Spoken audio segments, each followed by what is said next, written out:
সাপ দেখলে এই দোয়া পড়ুন, তাহলে সাপ আর আপনাকে কামড় দিবে না। অথবা এমনও হতে পারে যদি সাপ আপনাকে কামড় দেয়, বিষাক্ত সাপ যদি আপনাকে কামড়ায় বা কামড় দেয়, তাহলে আপনি এই দোয়াটা আপনি 3 বার পড়বেন।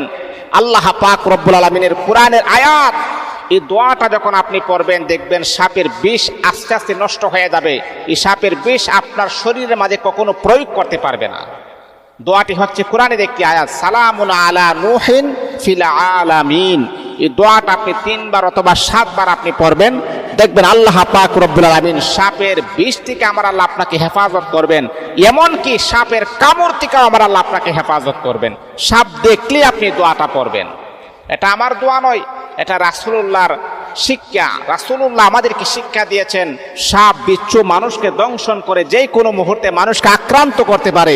এই আক্রান্ত থেকে যদি আপনি বাঁচতে চান, তাহলে অবশ্যই এই দোয়াগুলো আমাকে আপনাকে পড়তেই হবে।